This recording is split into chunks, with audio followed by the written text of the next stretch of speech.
আপনি নিজেই কাফের হয়ে যাবেন। ফতুয়া দেয় তুই কাফের, তুই কাফের, তোর নানা কাফের, তোর পীর সাহেব কাফের, তোর এই কাফের পীর সাহেব মারা গেলে যে এখানে কবর দিবে, ওই কবরের উপরে যে ঘাস জন্মাবে, ওই ঘাস যে গরু খাবে, ওই গরুর যে দুধ খাবে, ও কাফের। আছে না এরকম ফতুয়া? জাকির নায়েক হচ্ছে কম্পারেটিভ রিলিজিয়ান, তুলনামূলক ধর্মতত্ত্বের একজন পণ্ডিত ব্যক্তি।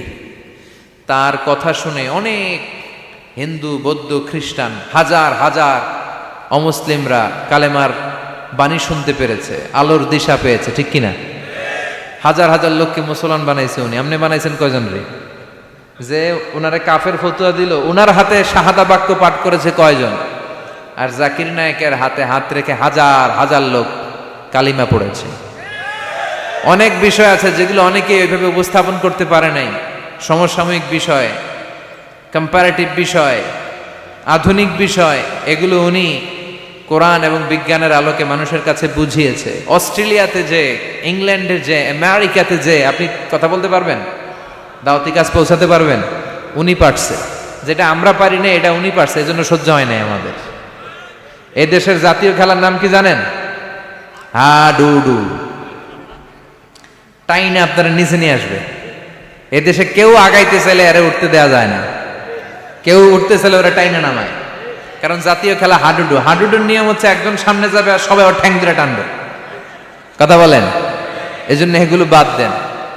ইসলামের মধ্যে, মুসলমানদের ভ্রাতৃত্বের মধ্যে ফাটল তৈরি না করে ঐক্য প্রতিষ্ঠা করেন। জাকির নায়েকের সব কথাই যে আপনারে মানতে হবে এটা তো উনিও বলে নাই। ওনার দেয়া কোনো মাসআলা, লিগ্যাল অপিনিয়ন আপনার কাছে যদি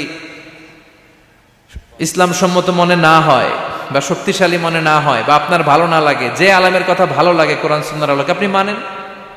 কিন্তু ওনার অবদানকে অস্বীকার করার সুযোগ আছে? গোটা বিশ্বব্যাপী ওনার জয়গান। আপনি সূর্যরে ভেটকি মারলে আপনি সূর্যের কিছুই করতে পারবেন না। আপনার ভেটকি আপনার মুখের উপরেই থাকবে। চিল্লায় বলেন ঠিক কি না? গোটা বিশ্বব্যাপী আল্লাহ ওনার সম্মান মর্যাদা দিয়েছে, আপনি কি করবেন? মেয়ে হাজার হাজার লোক ওনার হাতে হাত রেখে কালিমা পড়ে মুসলমান হয়। আমরাও নতুন নতুন অনেক জিনিস ওনার কাছ থেকে শিখি। আগে এগুলো বুঝি নাই, শিখতেছি। অনেক ভালো জিনিস আছে। এজন্য যার কাছে ভালো যেটা আছে ওইটা নেন, আর পিছনে লাগালাগি বন্ধ করে দেন। এই হিংসা, এই প্রতিহিংসা পরায়ণতায় জেলাসি আমাদেরকে শেষ করে দিল। আমরা যে ভাই ভাই, মুসলমান যে ভাই ভাই, এই শিক্ষাটাই আমাদের মধ্যে নাই।